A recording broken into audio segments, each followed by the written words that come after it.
Ovary. अब जैसा अपन ने टेस्टिस में पढ़े थे कि टेस्टिस में डेली महीने में कई मिलियंस ऑफ स्पर्म बनते हैं, और वो भी ईच टेस्टिस में। So each testis daily produces millions of sperm. वही कंपैरिजन अगर हम फीमेल में देते हैं ओवरी, सो चाहे वो टेस्टिस हो चाहे वो ओवरी हो, दोनों तो गोनैड्स है। टेस्टिस का काम है गैमेट्स बनाना, ओवरी का काम भी गैमेट्स बनाना ही है। फर्क क्या है? टेस्टिस में, हर एक टेस्टिस में daily millions of sperm. Ovary भी दो है, टेस्टिस भी दो है, लेकिन दोनों टेस्टिस में डेली मिलियंस ऑफ स्पर्म बनेंगे। लेकिन फीमेल में जो दो ओवरी है उसमें कंसेप्ट क्या दिया था मैंने आमिर सिंह आपको? एक महीने में, एक समय में, एक ओवरी में सिर्फ एक ही ओवर बनेगा। वाई? ये चीजें क्या बताएंगे, ठीक है? सो टीयर्स ऑफ ओवरी कट करके हमको पढ़ना, ओवरी को कट करके पढ़ना हमारा एम ये है कि हमको how the ovas are formed and what are the reasons by which the formation of ova is restricted। इसके लिए हमको टीयर्स ऑफ ओवरी पढ़ना जरूरी है, बराबर? तो टीयर्स ऑफ ओवरी पढ़ते समय हम ये ध्यान जरूर देंगे कि उसमें ऐसे क्या क्या पार्ट्स है जिसकी वजह से ओवा एक महीने में, एक समय में, एक ओवरी में एक ही ओवा बनने का कंसेप्ट है, बराबर? दूसरा चीज अपन ने, चाहे वो मेल हो चाहे वो फीमेल हो, अपन ने डिस्कस किए थे कि जो गैमेट बनने की प्रोसेस है उसमें सीधा सीधा कंसेप्ट है पेरेंट सेल, बराबर? पेरेंट सेल का डिवीजन होगा, डिवीजन होते बराबर हमको कुछ डॉटर सेल्स मिलेंगे, बराबर? अब यही डॉटर सेल्स आगे जाके मेटामॉर्फोसिस होके स्पर्म बनेगा या मैचुरेशन होके ओवा बनेगा। लेकिन कुछ भी हो, डिवीजन एंड मैचुरेशन ये दो चीजें हैं। तो यहां पे सबसे पहले क्या हुआ? डिवीजन हुआ, बाद में मैचुरेशन एंड डेवलपमेंट हुआ। सो डिवीजन के बाद मैचुरेशन एंड डेवलपमेंट के दौरान मेल्स में मेटामॉर्फोसिस हो रहा है और फीमेल में सिंपली फिजिकल चेंजेस आके ओवा बन रहा है। अब इंसान का मैंने आपको दो लाइफ पढ़ाया था। एक लाइफ अपन ने पढ़े थे पैदा होने से पहले, सो ये हो गया mother. So this is mother. Mother के बॉडी के अंदर जहां पे बेबी 9 मंथ्स के लिए डेवलप होता है, उस ऑर्गन का नाम अपन ने पढ़े थे यूटेरस। क्या पढ़े थे? Uterus. Clear? So organ in which baby develops for 9 months, अब वो चाहे मेल हो चाहे फीमेल हो। तो यहां पे जो बेबी डेवलप हो रहा है इसको पूरा बनने के लिए 9 महीने लगते हैं। इस 9 महीने का लाइफ अपन ने पढ़ चुके थे इंट्रा यूटेराइन लाइफ। 9 महीने बाद बेबी पूरी तरह से डेवलप हो चुका है। 9 महीने के बाद बेबी बॉडी के बाहर निकलेगा। बॉडी के बाहर निकलने के प्रोसेस को डॉक्टर के अनुसार डिलीवरी पढ़े थे और बायोलॉजिकली अपन ने पढ़े थे पार्चुरेशन, बराबर? पैदा होने के बाद बेबी मरने तक यूटेरस के बाहर है। तो इसको हमने क्या पढ़े थे? Extra uterine life. एक्स्ट्रा मतलब आउटसाइड, यूटेराइन मतलब यूटेरस।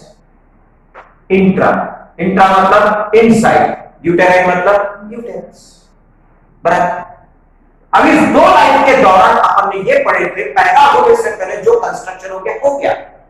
पैदा होने के बाद कोई कंस्ट्रक्शन नहीं होगा, जो कंस्ट्रक्ट हो चुका है सिर्फ उसका मैच्योरेशन होगा।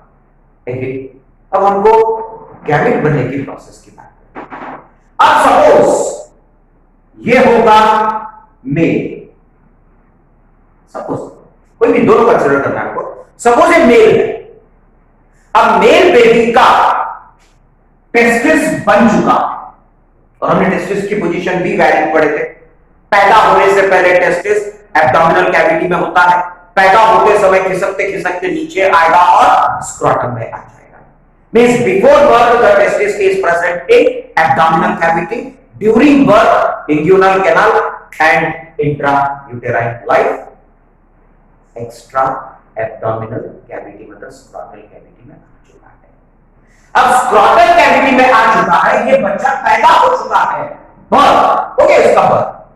अब पैदा होने के बाद जब उसका उम्र 18 साल का होगा, 18 इयर्स ऑफ लाइफ, बराबर, जैसे वो 18 इयर्स ऑफ का हो जाएगा, that age maturity age, puberty age, जवान हो गया, उस दौरान इस बच्चे का पिट्यूटरी ग्लैंड चैप्टर हो चुका है, यहां से एक हार्मोन निकलेगा FSH।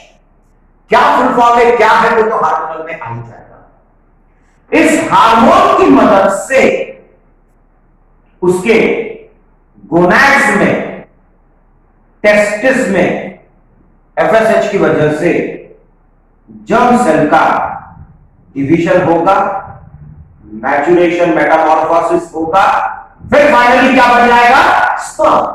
तो ये डिवीजन मैच्योरेशन ये कब हो रहा है, after birth, after 18 years of age. मतलब एक मेल बेबी में, इंसान में, मेल सेक्स में स्पर्म बनने की कैपेसिटी 18 साल की उम्र के बाद शुरू हुआ under the influence of FSH। तो 18 साल की उम्र के बाद जर्म सेल निकलेगा, डिवाइड होगा, स्पर्म बनाएगा, यूज हुआ तो ठीक, वेस्ट नहीं यूज हुआ तो वेस्ट हो जाएगा। अब आते फीमेल पे। अब जो फीमेल बेबी है, अगेन बोला मैंने अमेजिंग कांसेप्ट्स का ही है उसमें, तो फीमेल बेबी में क्या होता है, सपोज अगर ये फीमेल बेबी है, सो फीमेल बेबी पैदा होने से पहले इंट्रायूटेराइन लाइफ, पैदा होने के बाद एक्स्ट्रा यूटेराइन लाइफ। यह थोड़ा अमेजिंग कांसेप्ट है। हम जो टीयर्स ऑफ टेस्टिस पढ़े थे मेल में, वो 18 साल की उम्र के बाद वाला टेस्टिस पढ़े थे, क्योंकि हमने वहां पे वर्ड क्या यूज किया था, tears of testis showing formation of sperm, seminiferous tubule से कट किए थे हमने। सो फॉर्मेशन ऑफ स्पर्म कब दिखेगा, 18 इयर्स ऑफ एज के बाद। लेकिन फीमेल में तो आप हट के कर सकते हैं। फीमेल में डिवीजन पहले हो जाता है, ओवा बनने की कैपेसिटी पहले ही तय हो जाता है कि इतने ही ओवा बनेंगे, फिर सिंपली उस बने हुए सेल्स का क्या होगा, मैच्योरेशन होगा, और फाइनली क्या बनेगा, ओवा। तो कहने का मतलब यह है कि जो जर्म सेल है, उस जर्म सेल का डिवीजन फीमेल बेबी में पैदा होने से पहले, कोई चीज पढ़ा दिया, फीमेल में ओवा बनने की कैपेसिटी कब डिसाइड हो जाता है, पैदा होने से पहले। So during intrauterine life the germ cell undergoes division, जो डॉटर सेल बन गए, उसके बाद जर्म सेल पैक हो जाता है। जर्म सेल कैसे पैक होता है, ये शायद इसका एक आउटलाइन हमने वियर्स ऑफ टेस्टिस में पढ़ा था। वियर्स ऑफ टेस्टिस में 3 लेयर बताया था, ट्यूनिका वजाइनालिस, ट्यूनिका अल्बुजिनिया, ट्यूनिका वास्कुलोसा। इसको कंसीडर मत करो, बोला था छोड़ दिया। अब ये ट्यूनिका क्या है, अल्बुजिनिया।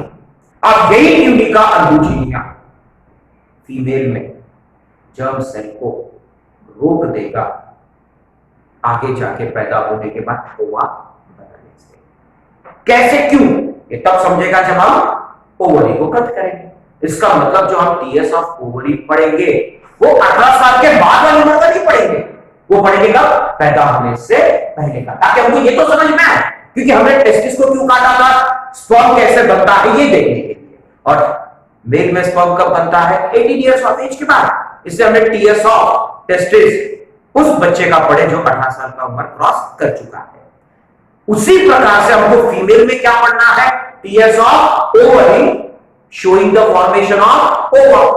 तो ओवा कैसे बनता है ये देखना हमको काट के, लेकिन ओवा बनने की कैपेसिटी पैदा होने से पहले ही शुरू हो जाता है।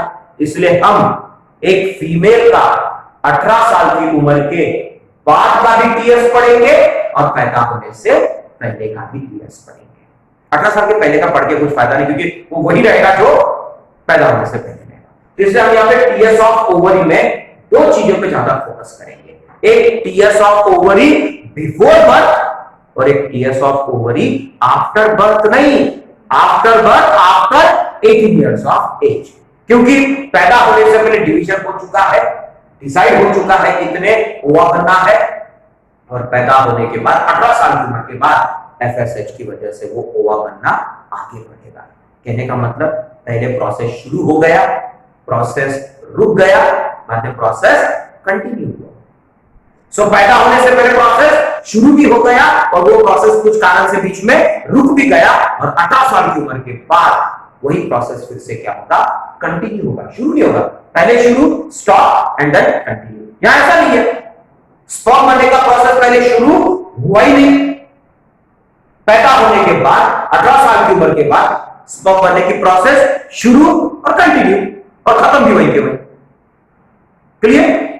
एग्रीड? तो अभी जो हम टीएस ऑफ ओवरी पढ़ रहे हैं, this TS is of that baby which is yet to take the birth.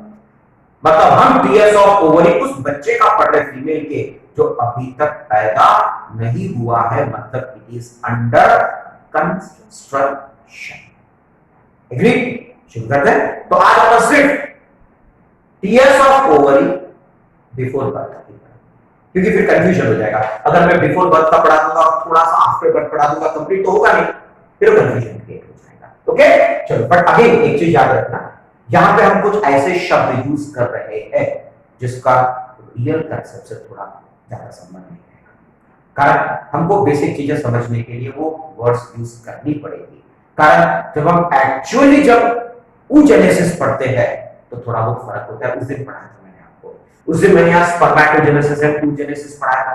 तो स्पर्मेटोजेनेसिस oogenesis का सिर्फ एक आउटलाइन पढ़ते हैं कि जर्म सेल डिवाइड हुआ, हैप्लॉइड सेल मिला, स्पर्मेटोगोनिया बोला, primary spermatocyte, secondary spermatocyte, spermatid sperm. उसी प्रकार से oogenesis में क्या बोला था मैंने? oogonia, primary oocyte, secondary oocyte, ooted ova। लेकिन तब भी मैंने एक चीज बोला था, ये सिर्फ हम इसलिए पढ़ रहे हैं क्योंकि हमको स्टेजेस का नाम याद होना है। वैसे यहां पे भी मेरे मुंह से कुछ ऐसे वर्ड्स निकलेंगे, शब्द निकलेंगे, सेंटेंसेस निकलेंगे जिसका थोड़ा सा रियलिटी से हटके रहेगा, क्योंकि वो बेसिक है। जब हम एक्चुअल कांसेप्ट पे जाएंगे तो थोड़ा बहुत मॉडिफाई करेंगे। आपको हमने जीन्स के बारे में क्या बोला था? पहले हमने बोला था genes defines the body character, फिर 10-15 पीरियड का क्या बोले हमने? Pair gene defines the body character. लेकिन उस सेंटेंस में हमने सिर्फ एक ही शब्द तो जोड़ा, क्या? पेयर। पहले भी जीन डिफाइंस बॉडी कैरेक्टर, आज भी जीन डिफाइंस बॉडी कैरेक्टर बोला था मैंने, सिर्फ एक ही शब्द क्या ऐड किया था? पेयर। वैसे ही जब हम नीट के कंसेप्ट पढ़ेंगे, हायर स्टडीज में जाएंगे, तो थोड़ा बहुत कंसेप्ट मॉडिफाई होता है, चेंज नहीं होता है। तो ध्यान रखना, अभी मैं कहीं ना कहीं आज कुछ बताऊंगा तो कुछ कंसेप्ट में कुछ लूप होल्स तो जरूर रहेंगे। If you are not satisfied, आप मुझे क्वेश्चन करो, कोई प्रॉब्लम नहीं है, मैं उसका आंसर दूंगा। लेकिन when you go for higher studies, लेकिन जब हम थोड़ा सा नीट में थोड़ा सा एक्स्ट्रा पढ़ेंगे या एम्स का कुछ हम पढ़ेंगे, तो इसी कंसेप्ट में क्या रहेगा? थोड़ा सा मॉडिफिकेशन रहेगा, जबकि कंसेप्ट में चेंज नहीं करूंगा, कंसेप्ट तो वही रहेगा।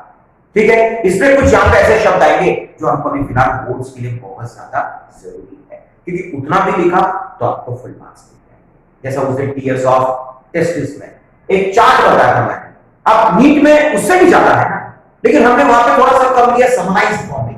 तो यहां पे भी थोड़ा बहुत समराइज्ड फॉर्म जैसा ही लगेगा आपको। जब नीट का कंसेप्ट आएगा तो मैं वहां पे वीडियोस में डेफिनेटली बनाऊंगा। ठीक है? क्लियर? और कुछ मैथमेटिकल कैलकुलेशंस आएंगे, ध्यान रखना। ओके? तो वो भी आपको यहां पे मेंटेन करनी है। क्लियर? शुरू करते हैं। अब टीएस ऑफ ओवरी, अब जैसे हमने ओवरी को काटा, लेकिन ये ओवरी किसका है? उस फीमेल बेबी का है जिसका बर्थ अभी तक नहीं हुआ है। ओके, सो यहां पे जैसे हमने कट किया ओवरी को, ये कट गया।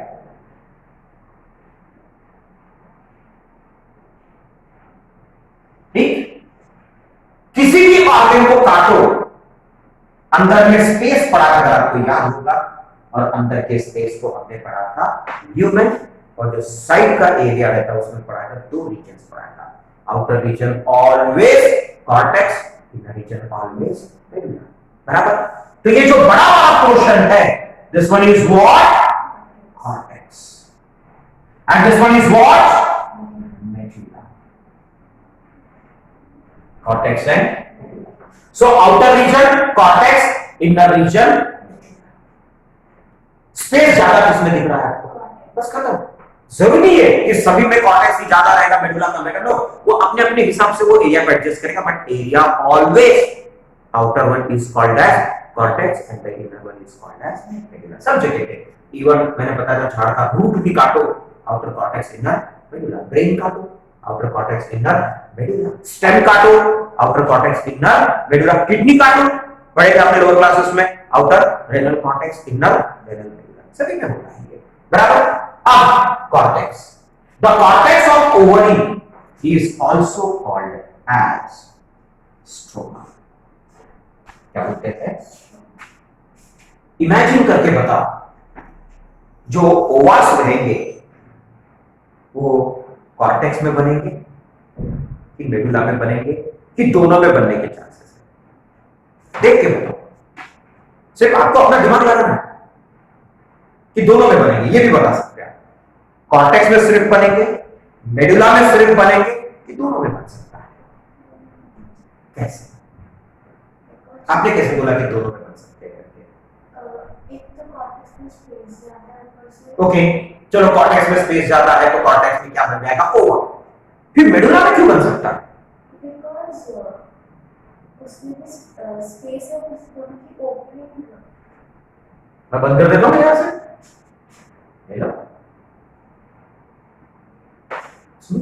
ओपनिंग का है, वो तो अपने डायग्राम बनाते बनाते बना दिया। ओपनिंग कहां से रहेगा? मुझे बताओ, वो ये ओपनिंग का है? मैंने जिस दिन आपको पढ़ाया था ओपनिंग का आया था, मैंने ऑर्गन को काटे दो लीजिए, हाँ ओपनिंग है, बताओ। वो तो डायग्राम का टीएस हो गया ना, टीएस हो तो ओपनिंग तो रहेगा ही बेटा। अब बताओ सेमिनिफेरस ट्यूब्यूल में स्पर्म बने तो फिर रेडियल टेस्टिस में क्यों नहीं बना? वो पैसेज है। जब सेमिनिफेरस ट्यूब्यूल में स्पर्म बना, ब्रेन में क्यों नहीं बना? come on, yes, that's what I want। क्योंकि उसमें एक शब्द बोला था, एक सेल है जो सिर्फ मियोसिस में जाता है, मतलब जहां जर्म सेल रहेगा वहां पे गैमेट्स बनेगी, और जहां जर्म सेल नहीं रहेगा वहां पे गैमेट नहीं बनेगा ना। अगर स्पेस ज्यादा है और यहां अगर जर्म सेल है तो यहां रह के क्या करेगा जर्म सेल? आप कंसेप्ट में कितना कंफ्यूज हो जाते हैं। अगर मैंने आपको ऑप्शन दोनों दे दिया, आप दोनों की तरफ जाते हैं। अरे भाई अगर सपोज दोनों जगह बनना है तो यहां ऑलरेडी इतना सारा बन रहा है, तो दूसरा बना के करेगा क्या? और वैसे भी ओवरी में ओवा बनने की कैपेसिटी कम रहनी चाहिए कि ज्यादा रहनी चाहिए? फिर आप दोनों रीजन में बनेगा तो कैपेसिटी कम रहेगा कि ज्यादा हो जाएगा? हाँ, तो फिर जबकि ठीक है, अगर आप टेस्टिस में आंसर देते तो चलता, क्योंकि टेस्टिस में रोज मिलियंस ऑफ स्पर्म बन रहे हैं, तो वहां बोल सकते चलो बन रहा है। अगर आपको मुझे सब ब्रेन में भी बन रहा है क्लियर? अरे ज्यादा बन रहा है इसका मतलब कहीं भी बनेगा क्या? नहीं ना बेटा। बराबर, कम भी बनेगा तो कहीं भी बनेगा क्या? नहीं। जहां पे सिर्फ जर्म सेल है वहीं पे गैमेट्स तैयार होंगे। बराबर, और गैमेट्स का रोज चाहिए क्या? नहीं ना, कहीं ना कहीं रेस्ट्रिक्टेड होना जरूरी है, चाहे वो मेल हो चाहे फीमेल हो, कहीं ना कहीं रेस्ट्रिक्शन चाहिए। क्लियर? तो हमने पहले ही हमने डिसाइड कर दिया है कि एक महीने में एक समय पे एक ओवरी में एक ही ओवा बनने वाला है, और आप प्रॉब्लम बढ़ाए जा रहे हो वहां पे। आप तो ओवरी की प्रॉब्लम बढ़ाएगा कि हर जगह बन जाएगा, तो फिर रेस्ट्रिक्शन करने में प्रॉब्लम नहीं जाएगा क्या? बराबर, तो कंसेप्ट सीधा है, जबकि ऑलरेडी जगह बना चुका है इतनी ज्यादा। जब अगर यहाँ ज्यादा जगह एक दूसरी जगह यहाँ कैसे बनाएगा? दूसरा चीज भाई पंक्चर करने की तो बाहर निकल रहा है, अब क्या 20-25 पंक्चर मारेगा? तो फिर भी अपन एक पड़ जाए, एक ही ओवा बाहर निकल रहा है तो पंक्चर कितने होने वाले हैं? एक ही होगा, फिर मेडुला बनेगा तो पंचर कहां से करके मिलेगा? पॉसिबिलिटी है क्या? नहीं, फिर इतनी छोटी जगह पर बनाना है। एनीवे चलो, एग्रीड? क्लियर? पैदा होने से पहले बच्चे अभी तक पैदा नहीं हुआ है। क्लियर? अब आउटरमोस्ट मार्जिन की तरफ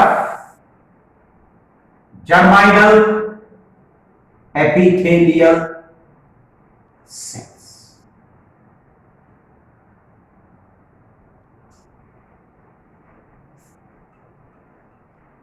ठीक? तो जर्माइनल एपिथेलियल सेल का main role to undergo meiosis, clear? To undergo meiosis to form cavities. अब ये फीमेल में है तो फिर अंडरगो मियोसिस टू फॉर्म ओवा, लेकिन पैदा होने से पहले ओवा बनेगा कि ओवा बनने के प्रीमैच्योर सेल्स है, पूरा मैच्योर भी नहीं हुआ है ठीक से, बराबर?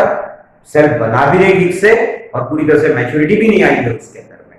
क्लियर? तो यहां पे सिर्फ ये ओवा बनने की कैपेसिटी क्रिएट करके छोड़ देगा under the influence of FSH, तो ये शुरू होगा। क्लियर? अब ये पूरा हो गया जर्माइनल एपिथेलियल सेल्स, तो ये हो गया जर्म सेल, बराबर? पैदा होने से पहले इस बेबी का अभी तक क्या नहीं हुआ है? बर्थ नहीं हुआ। पैदा होने से पहले ही अब ये germ cell will undergo division, बराबर? डिवाइड तो हो गया, अब डिवाइड होने के बाद यहां पे बहुत सारे सेल बनेंगे। ध्यान रखना, मैं अभी भी एक वर्ड यूज कर रहा हूं आपके लिए डिवीजन के बारे में। जो माइटोसिस एंड मियोसिस का कंसेप्ट है वो हमने चैप्टर शुरू कर दिया, उसमें हमने माइटोसिस कंप्लीट कर लिया। मियोसिस 50% हो गया, सिर्फ मियोसिस के स्टेजेस बचे हुए हमको पढ़ना। उसके बाद मैंने गैमेटोजेनेसिस का भी आउटलाइन दिया और मैंने क्लियर बताया कि उस दिन जो हमने गैमेटोजेनेसिस पढ़े उसका गैमेटोजेनेसिस के एक्चुअल कंसेप्ट से थोड़ा हटके है। अभी भी मैं कुछ ऐसे शब्द यूज कर रहा हूं, जब हम रियलिटी में जाएंगे तो थोड़ा बहुत मॉडिफाइड रहेगा, ठीक है? अब सिर्फ आपको कंसेप्ट समझ में आने के लिए मैं कुछ ऐसे सेंटेंस यूज कर रहा हूं जो यहां फिलहाल हो सकता है बुक पढ़ोगे तो गलत साबित हो जाए, बट अभी कंसेप्ट के लिए वो जरूरी है। बाद में जब हम गैमेटोजेनेसिस पढ़ेंगे तो मैं उसको एकदम पॉलिश करके एकदम मॉडिफाइड एक्चुअल कंसेप्ट आपको बता दूंगा, ठीक? अब अपन ने क्या पढ़ा था माइटोसिस के दौरान? सपोज एक सेल डिवाइड हुआ तो माइटोसिस में कितने सेल्स बनते हैं? तो मियोसिस में अब हम एक कैलकुलेशन करते हैं, ठीक है? मैथ स्ट्रांग है आपका? पक्का? 1 + 1 पक्का? वेरी गुड, अच्छा कैलकुलेशन है। ओके, अब देखते हैं। अब तो 1 + 1 ही पूछता हूं अभी मैं, लेकिन प्रेजेंस ऑफ माइंड, आप जल्दी से प्रेजेंस ऑफ माइंड खोल देते हो, ठीक है? डायरेक्ट तो अपने कंसेप्ट पर स्टिक रहो। जब मैंने आपको बेसिक पढ़ा दिया तो फिर ऑब्वियसली बेसिक का यूटिलाइजेशन भी इंपॉर्टेंट होता है। मैं बेसिक पढ़ा दिया और आज कुछ नया पढ़ा रहा हूं तो बेसिक आप छोड़ देते हो, उसको यूटिलाइज करो यहां पे। क्लियर? तो यहां पे जब एक सेल डिवाइड होके जब माइटोसिस के दौरान 2 सेल बनेगा और मियोसिस के दौरान 4 सेल बनेंगे। ये तो एग्रीड है। अब देखते हैं यहां पे कंसेप्ट क्या आता है। एक जर्म सेल डिवाइड हुआ, एक जर्म सेल डिवाइड हुआ तो कितने नॉर्मल सेल बने? माइटोसिस हुआ तो 2, मियोसिस हुआ तो 4, यहां 4 बन गए। क्लियर? तो एक जर्म सेल डिवाइड हुआ, क्लियर? तो कितने हैप्लॉइड सेल मिले? 4। सेकेंड जर्म सेल डिवाइड हुआ तो कितने हैप्लॉइड सेल बने? और 4, 8 नहीं, पहले वाले का 4 इसका 4, बराबर? अब सपोज अगर वहां पे 1 लाख जर्म सेल डिवाइड होते हैं तो कितने नए सेल मिलेंगे आपको? क्या 1 + 1 पूछा तो 2 बता दिए, लेकिन 100 + 100 पूछा तो 200 नहीं बता पाए। भाई एक सेल डिवाइड हुआ तो 4, तो 1 लाख डिवाइड हुआ तो कितना होगा? तो फिर गिन रहे आप 4 लाख गिनने में पैर में बाल नहीं गिनने पड़ेंगे हमको। Anyway, clear? अरे भाई कितना सिंपल कंसेप्ट किया मैंने आपको।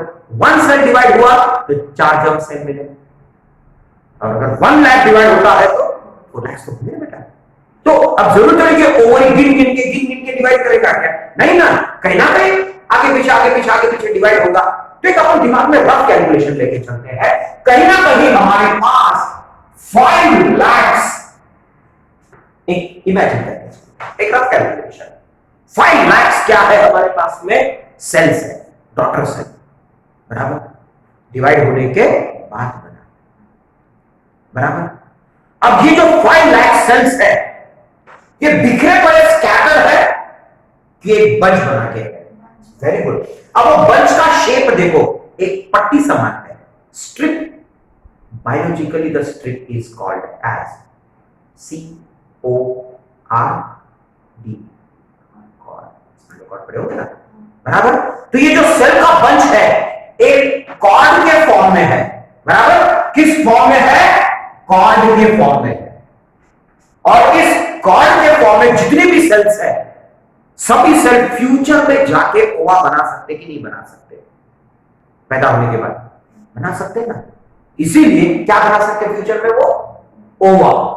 सो कॉर्ड के पूरे सेल फ्यूचर में क्या बना सकते हैं? Ova. That's why this is called as ovigerous. Means the cells of cord have the capacity to form ova. That's why it is called as ovigerous. Clear? समझ गए यहाँ तक अभी? पर ध्यान रखना, इस ओविgerous cord में कितने सेल्स है? 5 लाख। ध्यान रखना, मैं ये जो कैलकुलेशन दे रहा हूँ 5, 1 लाख, 2 लाख, 3 लाख, ये सिर्फ कंसेप्ट समझने के लिए, बराबर। कभी 2 लाख लिख के मिलेगा बुक्स में, 2 to 5 लाख लिख के मिलेगा, थोड़ा वेरिएशंस तो मिलना ही मिलना है, बराबर।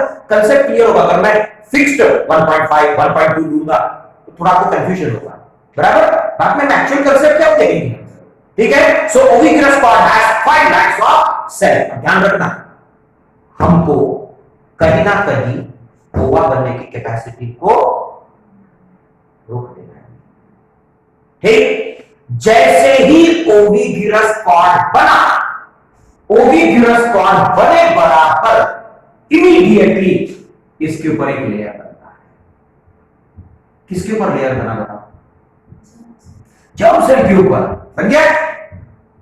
और ये जो जर्म सेल के ऊपर लेयर बना है, इस लेयर का नाम है, जो से पढ़े थे,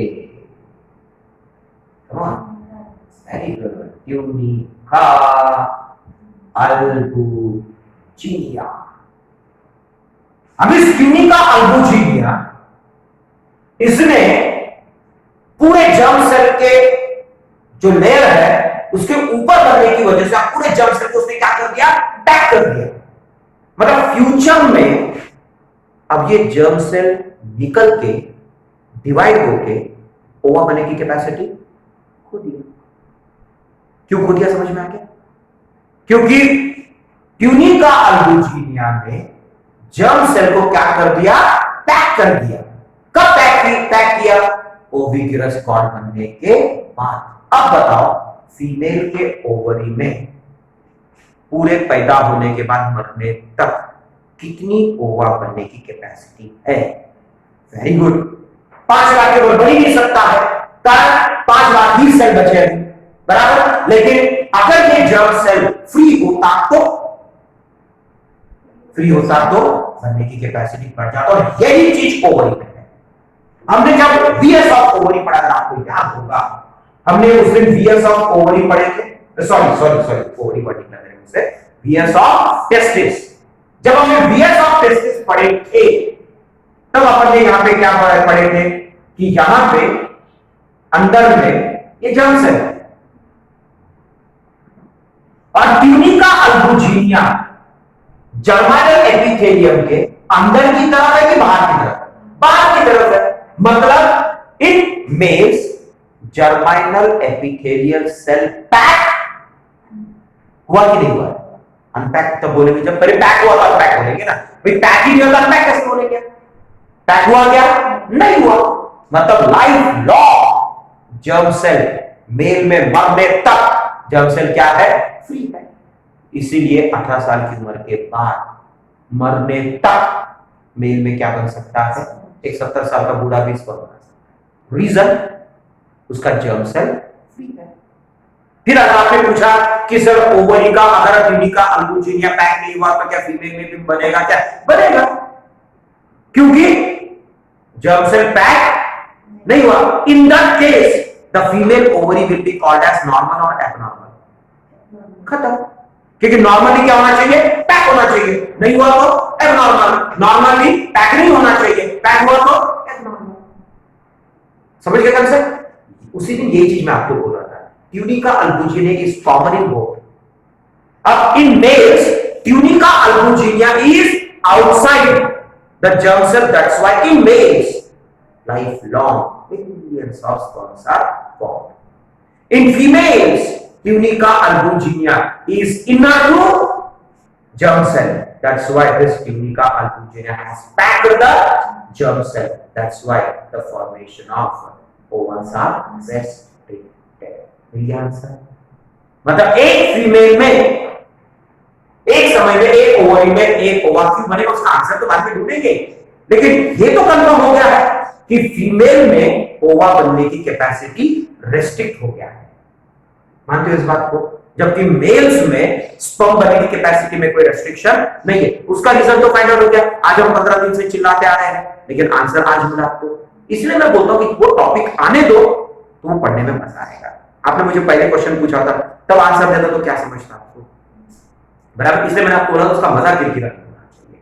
अगर ये चीज तब बदलता आपको थोड़ा बहुत 10% समझ में आ गया रहता था, लेकिन सेटिस्फैक्शन नहीं मिला होता। Clear? So let the topic come, फिर उसमें देखो। बराबर? क्लियर हो गया अभी? सो पैदा होने से पहले ही ओवा बनने की कैपेसिटी डिसाइड हो गया है। बराबर? अब पैदा होने के बाद एक फीमेल के ओवरी में कितने ओवा बनने की कैपेसिटी बची हुई है? 5 lakhs। बट हम और कम करेंगे ना, बराबर? तभी तो जाके एक महीने में, एक समय में, एक ओवरी में एक ओवा बनने के बाद 45 साल की उम्र तक फिर नहीं बनता। तो आप इमेजिन करो, एक महीने में एक ओवरी में एक ओवा बन रहा है, तो 2 महीने में तो बराबर, क्योंकि एक महीने में एक बन रहा है। आप कितने महीने टोटल लगा लो 45 साल की उम्र में, 18 के बाद गिनना। पैदा होने का 45 मत गिनना, मैथमेटिकल कैलकुलेशन में राइट फ्रॉम बर्थ टू 45 मत गिनना, क्योंकि ओवा बनना कब शुरू होगा? 18 से। तो 18 टू 45 गिनना। कितने महीने आते तो आप इमेजिन कर लो, तो कितने ओवा बनेंगे आप सोच लो। 400 से 500 तक। ठीक है? मतलब अभी तो मैं बोल रहा हूं कि 5 लाख, और पैदा होने का क्या बोल रहा हूं मैं? 400 टू 500। इसका मतलब जैसा जैसा प्रोसेस आगे बढ़ेगा वैसा वैसा ओवा बनने की कैपेसिटी, और ओवा बनने की कैपेसिटी कितनी है? 5 लाख पैदा होने से। क्लियर? अब जहां पे मिनिमाइज होना बहुत जरूरी है। तो अभी कंसेप्ट ये है कि टेस्टिस में, टीयर्स ऑफ टेस्टिस में अपन ने क्या पढ़े थे? बनते हुए स्पर्म को स्पेशल सेल्स है नरिशमेंट प्रोवाइड करने के लिए। कौन सा cell? Sertoli cell. So testis has special cells, Sertoli cell, to provide nourishment to the developing sperms. लेकिन ओवरी में ऐसा कोई स्पेशल सेल नहीं है to provide the developing ovum. तो अब यहां पे होता क्या है? अब mathematical calculation 1+1 occur, very good, आप गड़बड़ मत करना। ओके, सो कितने सेल्स ओवा बनने की कैपेसिटी रखता है? 5 lakhs। मानते हो? अब 5 lakhs है, जैसा जैसा आगे बढ़ेंगे वैसा वैसा ओवा बनने की कैपेसिटी हमको क्या करना है? कम करना है। नेक्स्ट क्यों देखिए मैं, ठीक है? अब इस 5 लाख में से छोटे छोटे बंच निकलना चालू होगा। किसमें से? ओविगिरस कॉर्ड में से छोटे छोटे बंच बंच बन के निकलना शुरू हो जाएगा।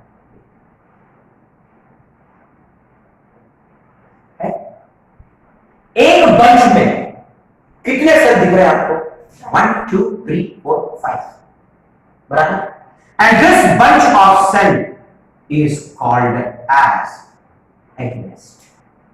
क्या बोलेंगे? पक्का? कितने एग नेस्ट बने? Very good, perfect. तब तक बढ़ गया। ओके, सो कितने बनेंगे? 1 लाख। अब ये बताओ इस 5 सेल में से कौन सा सेल ओवा बनेगा और कौन सा सेल नरिशमेंट प्रोवाइड करेगा? और बाकी के सेल उसको नरिशमेंट प्रोवाइड करेंगे। अब यहां पे भी अपने कंसेप्ट क्या पढ़े? टेस्टिस के अंदर में स्पेशल सेल है, सर्कुलेटरी सेल नरिशमेंट प्रोवाइड करने के लिए, लेकिन यहाँ पे कोई स्पेशल सेल न होने की वजह से वही सेल क्या करेंगे, नरिशमेंट प्रोवाइड करेंगे। पहले आपने क्या बोला, 5 लाख ओवा बनने की कैपेसिटी है, अब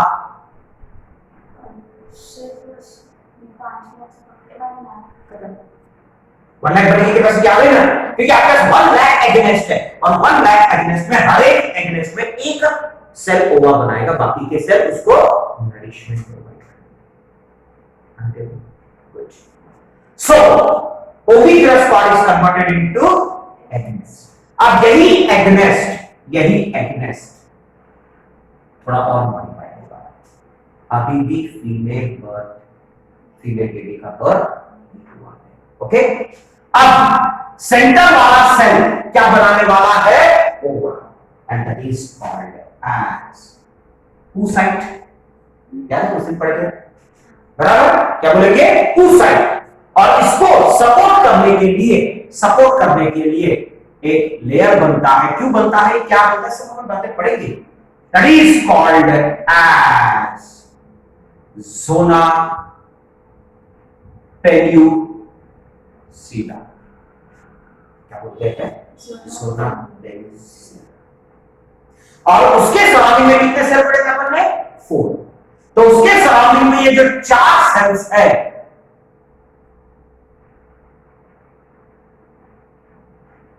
ठीक, इस 4 सेल को नाम दिया गया है फॉलिक्यूलर सेल्स। तो कौन कौन से सेल्स हो गई, सबसे पहले सेंटर में क्या है, वेरी गुड, फिर उसके सराउंडिंग में क्या है, ज़ोना पेल्यूसिडा, फिर क्या है, फॉलिक्यूलर सेल। अब एक कंसेप्ट क्या है, अपन ने क्या पढ़े थे, ओवरी के अंदर क्या बनने वाला है, ओवा। पूरा बनने के बाद इस ओवा के बाहर निकलने का तरीका क्या है, पंक्चर करेगा और बाहर निकलेगा। बॉडी कभी भी ये कोशिश करेगा डैमेज कम हो। आप इमेजिन करो, अब ये बनता हुआ ओवा सेंटर में रहेगा और मार्जिन में रहेगा, दो कंडीशन दिया। बाहर निकलना आसान कहां पे रहने से होगा, मार्जिन में। कारण अगर ये बनता हुआ ओवा सेंटर में रहेगा तो उसको बहुत सारे लेयर तोड़ते हुए बाहर निकलना पड़ेगा, मतलब डैमेज ज्यादा होगा, समय ज्यादा लगेगा।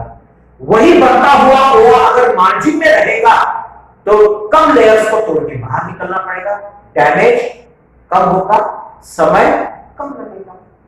That's why the developing ova is maintained towards margin, so that while coming out the damage will be less and the time required to come out will be less. And if it is maintained at the center, it has to break large number of layers, so in that case damage will be more and time taken to come out will also be more. इसीलिए ये जो developing ओवा रहेगा ये margin, और फिर margin में किसी ना किसी ने तो पुश करने को तो हो ना, तो ये जो स्ट्रोमल सेल्स है, ये स्ट्रोमल सेल उसको मार्जिन में पुश करके रखता है। And this structure is called as primordial